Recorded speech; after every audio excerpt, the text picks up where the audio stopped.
Welcome, everyone, to the L7C Podcast NFL Edition. Today, we are going to be talking some NFL draft that's still happening at the time of recording. We're going to be talking about all the big free agency moves that have happened since we've been away. We're going to talk about Tom Brady coming back, and we're just going to get you up to date on what's going on in the NFL so that you can get ready for preseason, training camp, hard knocks, all of that. So we have the NFL expert, the producer, Mr. Justin Akindele with us. How are you doing today, sir? I'm doing good, brother. It's one of the major days in the NFL this weekend. NFL draft. They're coming for everything, man. It's crazy. It's now become a spectacle. Thursday nights, typically around 8 o'clock. It's in Vegas right now. There's 500,000 people. It was in Cleveland a year before. It's a real thing, man. It takes over the sports world. Anytime the NFL does anything, they take it over. Yeah, it's just crazy. They literally, like, I was watching it today, and they were having a concert there. Like, Ice Cube was there. Someone got married today during the draft, 7th round. They came to the stage and got married. Wow. Now they can tell their friends and family, I got married at the NFL draft. So that's insane. That's wild. It is wild. I was watching it too. I was like, oh, this is really happening. But let's get into the draft. We're going to be talking about some of the first round that happened on Thursday night, the top couple of picks, some surprises that you saw, some people dropping, some people going up, and we're going to get right into that. So, Justin, man, the Jacksonville Jaguars were on the clock. They had the first pick in the draft, and they took Walker out of Georgia. Did you like that pick? There was talk between him and Aiden. Like, what did you see in that? I mean, I don't think you can really go wrong with either prospect, Trayvon Walker or Aiden Hutchinson. I know that Trayvon Walker tested really well, like his 40 and like short cone were like super good, which is why he like shot up. They're essentially saying that he's probably going to be a better athlete, have the better upside than Aiden Hutchinson. But I watch a lot of Big Ten football and I watch a lot of SEC football, and Aiden Hutchinson was running shit in the Big Ten. I mean, he was everywhere. He had great game against Ohio State. So you really can't go wrong with either pick. I think it works out great for both teams. I mean, Trayvon Walker can stay in the South. Aiden Hutchinson got drafted by Detroit. He's a Michigan kid. So I think it works out perfect for both teams, honestly. Yeah, Aiden doesn't even have to really change his location of driving. He's still in the same state. So that worked out really well for him. But Justin, I was just noticing too, when we get down to picks 3, 4, and 5, the first 5 picks were all defensive players. I don't remember the last time that's happened. It's usually been quarterbacks, and there was no quarterbacks in the top 5 picks this year. Well, the whole thing about this draft was it was going to be there weren't really any quarterbacks. There weren't really any first round quarterbacks. I mean, only one quarterback went in the first round this year. So yeah, it was pretty much a defensive draft. Corners, D linemen, couple of offensive linemen, but yeah, the first 5 picks were all defensive. And number 4, coming from your school, Sauce Gardner CV from Cincinnati. That has to make you feel good as an alum. Yeah, it definitely makes me feel good. I mean, the guy was totally unstoppable. Like, shut out anyone that he played against. I think the most yards he ever gave up against anyone was like 13 yards. I heard them say on the draft. So totally shut down the Jets. Like, they had a really good draft. They had a really good first round. I know they ended up getting who they ended up getting later. They got Garrett Wilson later with the number 10 pick. And I know later on in the first round they traded back up in to get Jermaine Johnson from Florida State. He was on Last Chance U, and he was expected to be a top 15 pick. I don't know why he fell all the way down to 25, but the Jets had 3 first round picks. They got 3 good players with all those first round picks. Speaking of Garrett Wilson, it came to a surprise to a lot of people, especially me. Drake London was the first wide receiver taken. No one was talking about this guy. Do you know anything about him? Why did Atlanta go him instead of one of the Buckeye receivers? They probably just wanted a bigger body. I suppose Drake London's a 6'4" kid. During the draft, they said that his comp was like Vincent Jackson, old Tampa Bay receiver, big possession receiver. So I guess they just want someone more along that ilk of a bigger receiver. But I didn't watch too much USC, so I can't really tell you how good he was. I did watch a lot of Ohio State, and I know Garrett Wilson is a burner. Like, quick, gets out, breaks good, deep ball threat. So, yeah, and the league watched a lot of Ohio State too, because once you got to pick 10, 11, and we will count 12 because he did start at Ohio State before leaving, 3 Buckeye receivers were picked back to back to back. Obviously, Jameson Williams finished his career at Alabama, but he was in that Buckeye receiving room. There's pictures of all 3 of them being on the field, but Jameson left to go to Alabama because Marvin Harrison Jr. came to Ohio State, and the early number one potential pick next year, who's better than all of them, Jackson Smith and Jigba, is there currently at Ohio State. But 3 straight Buckeyes, basically. Wide receiver picks, man. What did you think when you saw that? Yeah, I was in our group matches. I was talking to one of our supporters, Patrick, and I was like, I was asking him. He's a Green Bay Packers fan. I'm like, you think the Packers going to be able to get Chris Olave? And then like right after I sent the text, I like started looking at the order. Teams started trading up. I'm like, oh shit, the Packers are like at 23. He ain't going to stay that long. And right, just like you said, it was Garrett Wilson, Chris Olave, and Jameson Williams. And then after the Saints traded up to get Chris Olave, I texted Patrick. I was like, hey, man, hopefully the whole league's sleeping. Maybe Green Bay can luck in Jameson Williams, and then the Detroit Lions trade up to snatch him back, to snatch him in the division. So, yeah, I mean, all 3 great players. I mean, I don't know who's the best out of them. I think Jameson Williams had the best season last year, but they were all on the same team, and Jameson Williams left, so they're just all 3 great receivers, and they're all going to do well in the league. Yeah, it's funny seeing Olave and Wilson get drafted before Jameson, because you were on the Buckeye College podcast months ago where you heard us and Byron just really going to town how none of the Buckeyes were in the final 3 for the Biletnikoff Award for the best receiver. So nope. that's very interesting. And just like the Saints, since we're staying on Captain Byron, now they have Michael Thomas on one end, Chris Olave on the other end, Alvin Kamara in the backfield, Taysom Hill back doing his tight end stuff, and Jameis, they're looking pretty good. Yeah, I know the Saints are going to. I know Alvin Kamara is going to get suspended for at least a couple games. He got arrested over the offseason, so I know that we still have to see how Michael Thomas comes back, because he didn't play a single snap all of last year, right? Correct. So yeah, if Michael Thomas can come back and be the Michael Thomas he was 2 seasons ago, yeah, he'll definitely. The Saints will definitely be in contention to get a wild card spot in the NFC, because the NFC is it's very quarterback draft, if you ask me, with some of the free agent things that have happened over offseason. So yeah, the Saints could definitely vie for a wild card spot in the NFC. And then speaking of the NFC too, and the Big Ten too, Dotson from Penn State, who's also a really good receiver, he was drafted 16th to Washington. And then Treylon Burks was a wide receiver who got drafted to Tennessee, but it's not the NFL draft without some trades you didn't expect. 2 wide receivers established got traded. AJ Brown gets traded, and Hollywood Brown get traded. Justin, were you expecting that, and the teams that they went to? What did you think when you saw those trades? I was definitely surprised that AJ Brown got shipped out of Tennessee. Like that was honestly crazy. I know he's in the final year of his rookie deal, so I know he's going to want more money.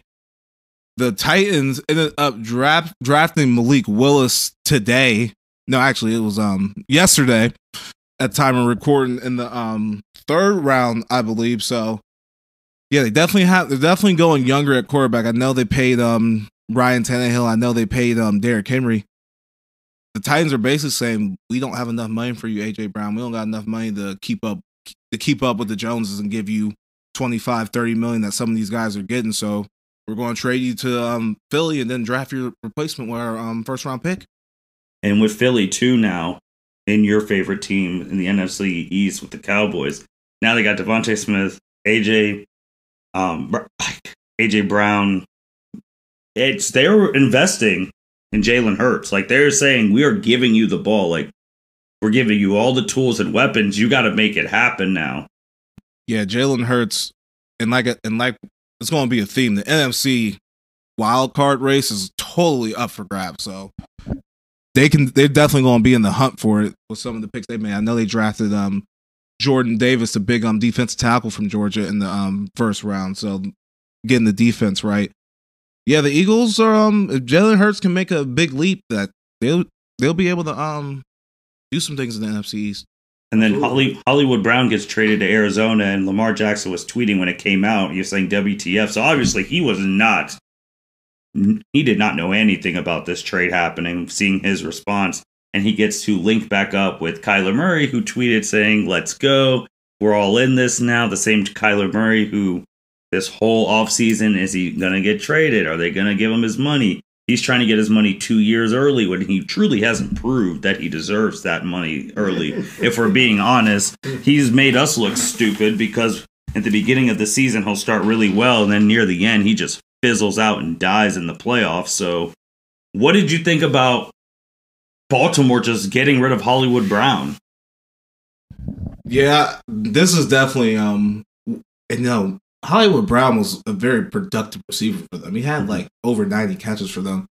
So it's definitely odd, but I know they drafted a rookie receiver last year, Rashad Bateman. He started to catch on there in the end of the season. You gotta remember, the Ravens had over 15 guys on the IR last year. So they had a lot of people not there.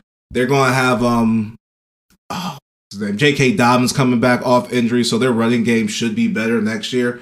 I'm not too worried about it. They have Mark Andrews there at tight end. They still have Lamar Jackson there running the ball, so I don't think the Ravens have really anything to be worried about. Their defense is still good. I just think they didn't want to pay Hollywood Brown if he was I guess they just didn't want to pay him the way this receiver money is going.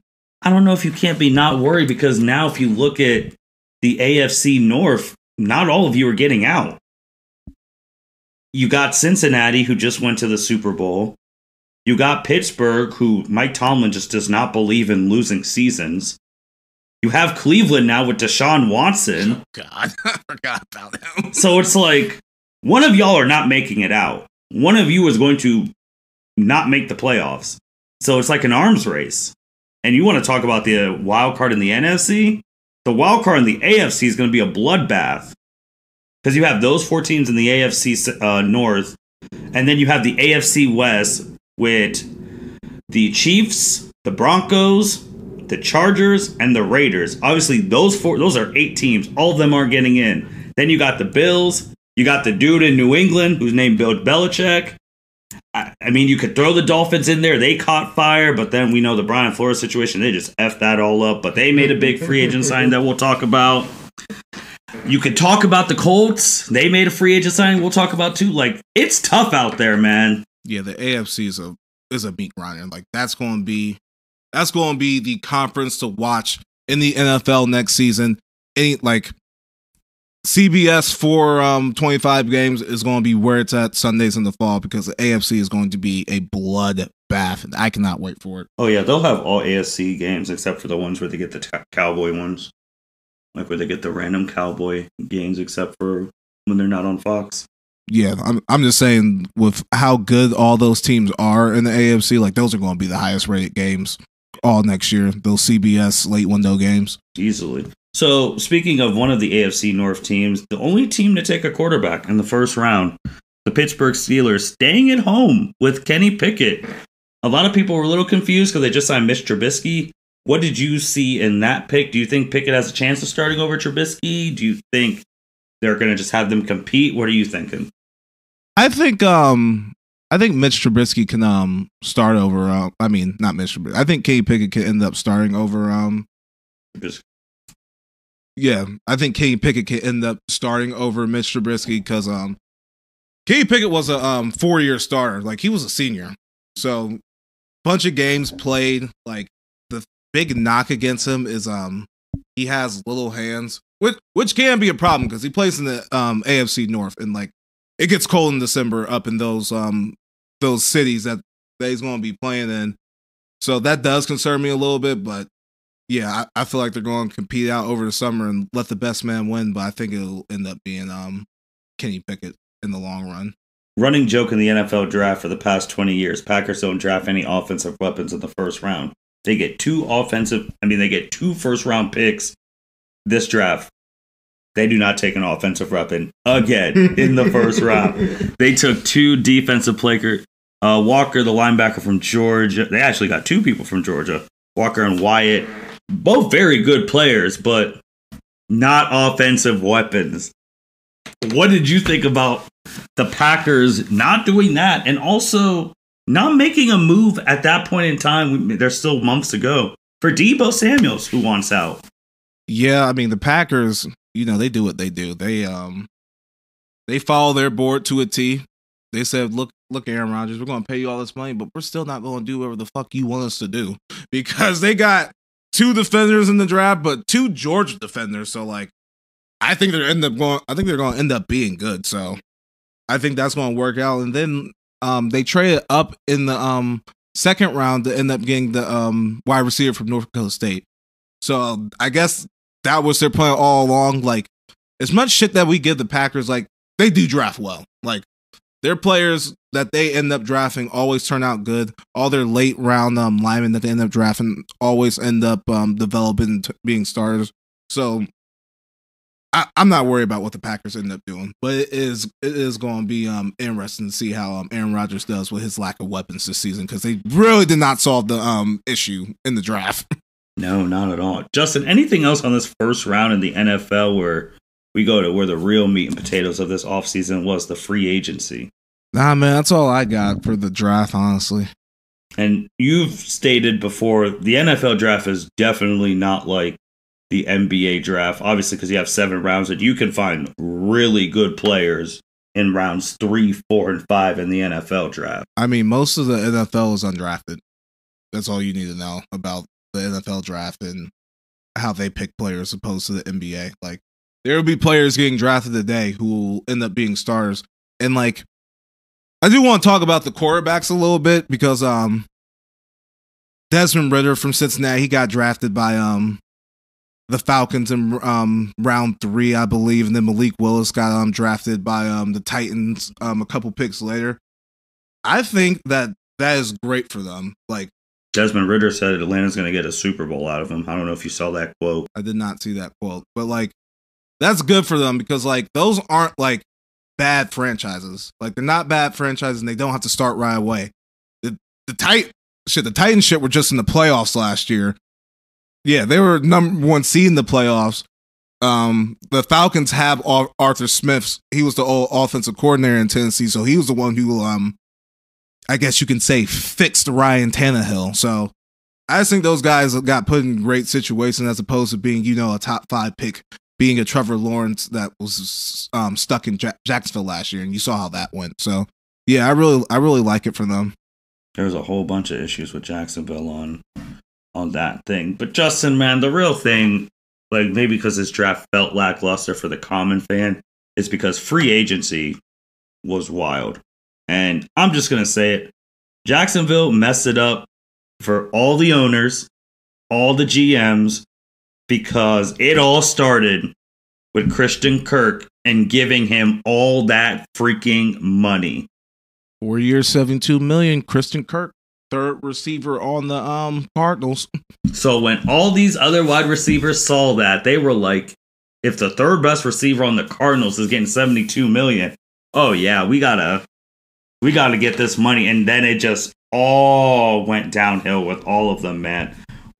Craziest NFL offseason for a wide receiver, because there were so many changes. Allen Robinson going to the Rams. Let me tell you this that I stole from ESPN. $650 million guaranteed on wide receivers this offseason. $650 million. It's never happened before. And then the NFL to counteract this, 6 wide receivers drafted in the top 20. I think that's going to be the new thing. When your wide receivers like, hey, I want more money, they're going to be like, all right, we're just going to trade you and draft a new one. Yeah, that's what I'm saying, because like the way that like college football is putting new receivers into the league, like the wide receivers going to end up being like the running back soon enough when you can just replace them with pretty much anyone. It's not the fact that like they're coming in and they're being good like 2 years, 3 years down the road. They're coming in instantly and being good. Like that's the crazy thing about it.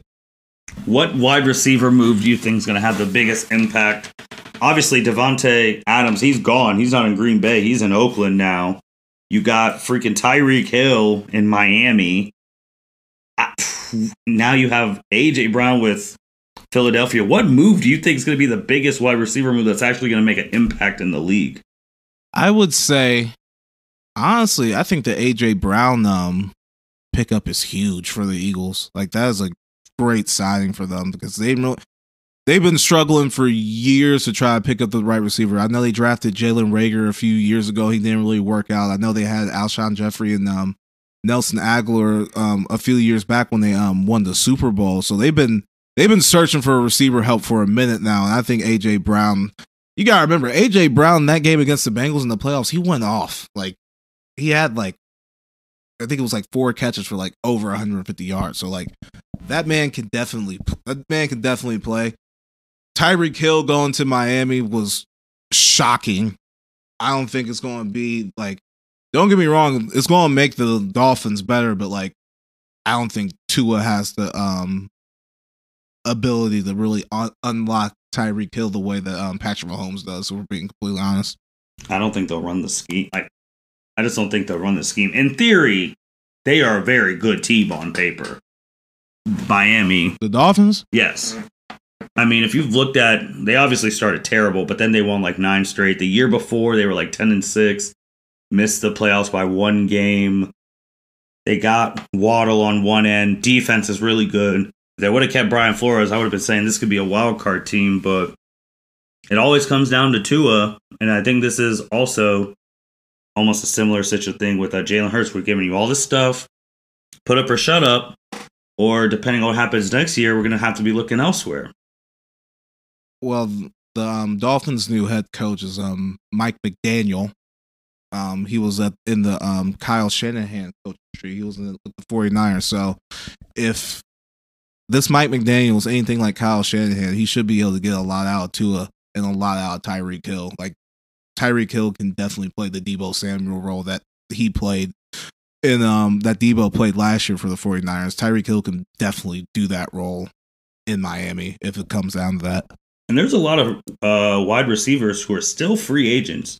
You got Jarvis, still a free agent, Julio Jones, Will Fuller, T.Y. Hilton, Beasley, Emmanuel Sanders, OBJ, Deshaun Jackson. Like, there's a lot of wide receivers that are still available.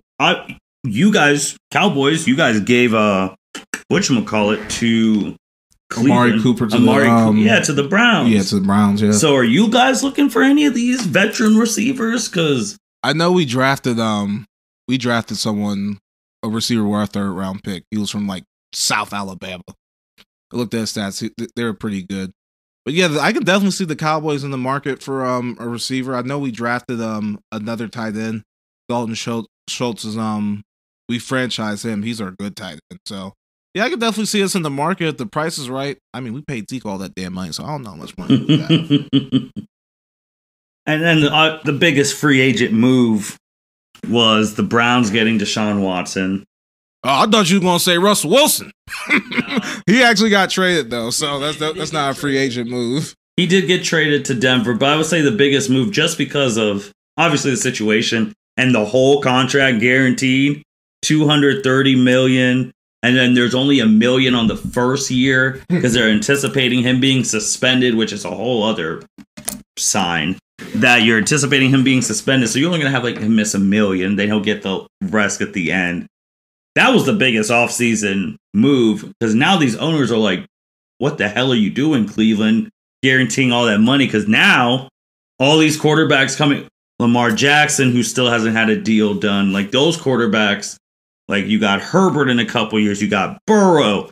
They're going to be like, I want this guarantee type stuff. So that was the wildest thing. Wildest. Yeah, the Browns fucked it up for everyone. Like, all right, I get you guys not thinking Baker's the answer, which let's talk about Baker Mayfield for a second real quick. I feel the way that the Browns did him is absolutely dirty. Like I know like this is the NFL, it's a cutthroat business, like all that good shit. But like this man Baker like was injured all last season. Like you could see it on TV. It was publicized. Everyone knew about it. And this man is still playing for you, playing hurt, jeopardizing himself. Like the Browns knew like it. I feel like there was one point in the season where like we're just gonna let this dude like, if we know that we want something better at quarterback, why are we gonna let this man keep playing, just getting himself fucked up for us? Like that was dirty. And then they just signed Deshaun Watson just up under him like that. Like, yeah, I think it's fucked up. And they signed him when all the other teams that needed a quarterback got quarterbacks. Like the Colts, they got Matt Ryan. Denver got Russell Wilson. Like it's happened before, but that was terrible on that one. Because it's also a thing too where he was a quarterback who actually got Cleveland wins in the past like 4 years. Before this, Browns were going over 1, 2. Obviously, everyone remembers that Thursday night game. He came in, beat the Jets. He has a playoff win against Pittsburgh in this 4-year span. And obviously with the dysfunction that the Cleveland Browns are, because they are very dysfunctional. They're just like, oh, yeah. And he's still on the roster. Still hasn't been traded or anything like that or just let go. They owe him $19 million. So if they don't trade him this year, he's just going to be sitting at home collecting $19 million because he's not going to show up to any of the stuff. But it was wild. And then they get Deshaun Watson, where when they did sign him, depending on who you are and what you believe in, it was very... This side, a lot of people didn't care. They got Deshaun Watson, let's go, we're going to the Super Bowl. The other side, people are writing their letter of resignation to the Browns, like, yeah, I ain't coming to games, I'm giving up my season tickets and all of that. And then the press conference with Deshaun was just awkward because he said he wanted to be hands-on with the community, and everyone's just like, okay, let's... weird, weird, like you were nasty. But obviously, he's a really good quarterback, and we're gonna see. But I don't know, the NFL. If you sit out a year, Justin, how rusty do your skills get though? Because this isn't something where you can just sit out and plug and play. Yeah, but I mean, once you get him in the training camp, and once you like get him like moving again, like it's going to look like he's not missed a beat. Unfortunately, the way it is. Like, I know he ain't going to go to jail for anything, but like, you know, that many cases, that many women, he did something. I don't know what the court can prove, but he did something. Like, we all know he did something. Like, it's just a little slimy to me, man. Like, it's just weird. Like, the bad thing is when he does play, like the roster Cleveland has, they are a favorite to do really well. Yeah, I know. Like they're going to do very well. I know. But we'll see. I don't even know if they'll be the top team in Ohio anymore. That team in Cincinnati went to a Super Bowl. They got everyone back and they improved the offensive line. Yes, they did. So, that's going to be crazy. But you did bring up Russell Wilson. Let's throw him some respect. He did get traded to Denver, which I don't know why all the quarterbacks came to the AFC, Justin, but the AFC North, Cleveland stuff, and the AFC West are going to be the craziest divisions in the league this year. I mean, it's insane. I mean, the AFC West, you literally have Patrick Mahomes, Derek Carr, Justin Herbert, and Russell Wilson in the same division. One of them are not making the playoffs. Maybe two, depending on what the AFC North does. Depending on tiebreakers. It's wild. I mean, the schedule comes out in 2 weeks, so we might have to do a show about the schedule release, honestly. That's become a whole spectacle, too, in the NFL. Everything in this damn league, bro, is crazy. Because now the Twitters are like, oh my God, schedule release. When the Houston Texans are pumping it up because of the schedule release, I'm like, I don't think I've ever talked about y'all besides Deshaun Watson on this podcast, so I don't know why y'all are pumping your schedule up. But, yeah, man, that's become a whole spectacle. They're like, it's NFL schedule. They're like, happy NFL schedule release day. I'm like, when did this become a thing? Yeah. Well, once I see you can look up and see like who the teams are playing right now, which I haven't done yet. But like, once I know like the order of like how it's going to go down, then you can like really like think about who's going to be making the playoffs, who's going to make the runs, all that good stuff. So it is an exciting day. It is, man. So like Russell's coming there to Denver, which ever since winning the Super Bowl, they have not made the playoffs. That's correct. They've had 10 starting quarterbacks since Peyton Manning retired. Holy shit, I didn't know it was 10. Mm-hmm. It's been 10. 10 starting quarterbacks since Peyton's retired. And obviously one of their GMs is one of the greatest quarterbacks of all time in Elway. So is it like you can't pick quarterbacks, you can only trade for them? Well, this is exactly what the Broncos needed then. This after you told me 10 quarterbacks since 2015, this is exactly what they needed for them because they have a good team. They drafted Javonte Williams last year. Jerry Jeudy's ready to make a leap. He has a quarterback now, so he should be able to make a leap. They traded Noah Fant in the deal, but they still have Cortland Sutton, Melvin Gordon. Like, yeah, with Russell Wilson, like you saw the teams that he was carrying in Seattle, and with awful lines too. So, yeah, I think Denver is definitely going to take a leap forward, but their division is just so hard. Like, I don't know. I can't even say they're going to be a playoff team, but someone's getting left out. It helps though that the AFC South is trash with the Colts and the Titans, and that's about it. So the division champ will get in there. I think the Titans are going to fall off this year. Yeah. So okay. So the Colts. So we have the Colts are going. I'll tell L7C Justin Akindele. I'm going to tell you right now, the Colts are winning the AFC South. And I feel like this type of thing is more for the schedule podcast. Yeah, definitely. Because now I'm starting to think too. But I'll tell you right now, the Colts are winning. Well, they have Matt Ryan and they got Stephon Gilmore. Yeah. And they have Jonathan Taylor, who should have been the MVP last year. That's a whole other debate. I agree, but it's crazy too. But we talk about all the things in the AFC, a whole bunch of crazy things. There was a number 12 who came back out of retirement. Tom Brady. We talked about him retiring, and then 6 weeks later, he's like, I'm back, unfinished business. And with that too, Bruce Arians isn't even the coach anymore. Nope. So what did you think about Brady coming back? And obviously him coming back changes the landscape of a lot of things because now you think of the Bucs again like, oh, they can make a run. What did you think of him coming back and the Bucs' chances now? Yeah, when Brady did retire, like the NFC South was wide open. Like it could have been Atlanta, it could have been New Orleans, shit, it could have been Carolina, but this guy decided to Anyway, this guy decides to come back. So allegedly, what I've been hearing around the grapevine is like Tom Brady was gonna go to the Dolphins. He was going to go to the Dolphins and be like a player / like owner. They're about to give Brady ownership, and then once the Flores lawsuit struck down, it killed everything. So Brady was just like, oh man, fuck it. Like, I guess I'll go back to Tampa. But yeah, he was supposed to be in Miami. So then what? he was going to be in Miami. And then that doesn't happen. He restructured his deal though. This is the last year in Tampa. He'll be a free agent next year. And by the time this year is going to be kind of crazy. It's like, so who's going to want to pick up 46-year-old, 7-year-old Tom Brady in free agency? And there'll be teams lining up if he plays like he did last year. Yeah, if he replicates what he did last year, yeah, someone will definitely sign Tom Brady again. But could this 2023? Will it be Miami? If Tua doesn't play well, they're like, hey, we're signing.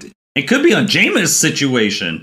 What happened to Jameis with the Tampa Bay? They're like, hey, you went 8-8 for us. It's great, but we could sign Tom. Sorry, you got to go. You insert Tom Brady with Waddle, Tyreek Hill. That defense, he gets to play Bill twice a year, which is instant ratings, NFL standpoint. Are we foreseeing that already? I want to see what Sean Payton does. Oh? Let's see what Sean Payton does after this year. We'll see how Brady plays, and then we can revisit this. Because I think if Brady does go to another team, it will be where Sean Payton's coaching.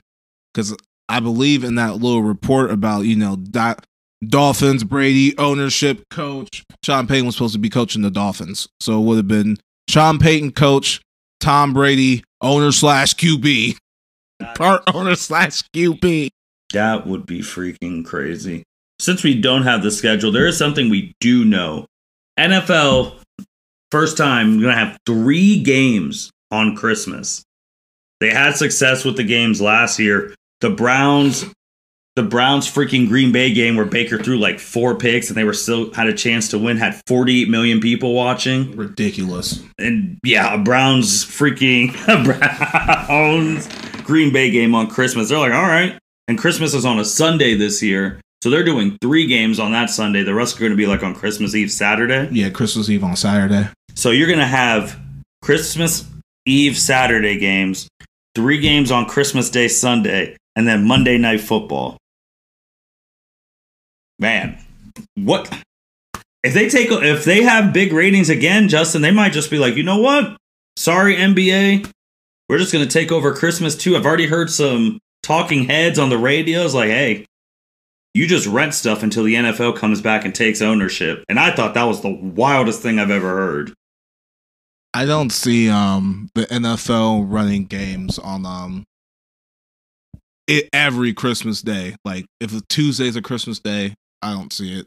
Wednesday's a Christmas day, but it's definitely in the open for like, you know, days where they typically are running games for them to do it now. Like Thursday, I could see it. Saturday last year, they ran a game. Sunday this year, so yeah, I expect the NFL to do it a lot more.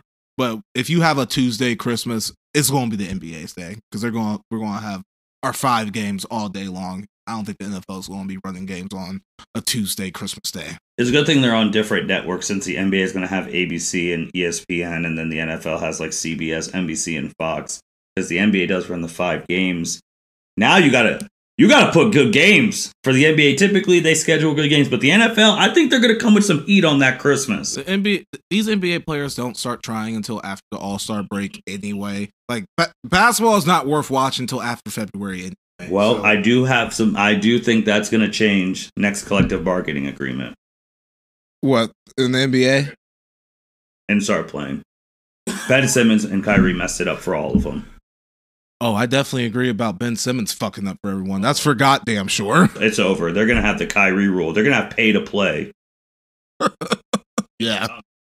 But the NFL, I mean, they've been doing that their whole lives. But I feel like they're going to put on some spectacular games. And Christmas, you get 3 NFL games and still the 5 NBA games. Unless the NBA backs off, which then I'm going to call them soft. The NBA is not going to give up their day. I do not see that happening at all. Better not. They better have all the 5. They better not like, oh, we're just going to do 3 this year. You better do it all, man. Justin, anything else you want to talk NFL before we sign off today? Man, I think that's it for now. We've already agreed that we're probably going to do a scheduled release show, so anything that I'm forgetting, we'll do it when that schedule drops.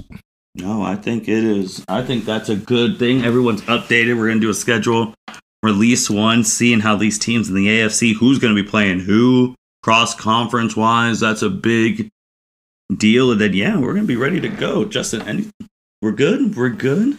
Good for the day. All right. Thank you, everyone, for listening to the L7C podcast. Make sure you like, rate, comment, subscribe anywhere that you listen to. We're going to be back in a couple of weeks with the scheduling episode, and take care. Thank you for listening to this episode of the L7C podcast. Be sure to like, rate, review, and subscribe to the channel. Follow us on all social media platforms, and we'll be talking to you guys soon. Take care.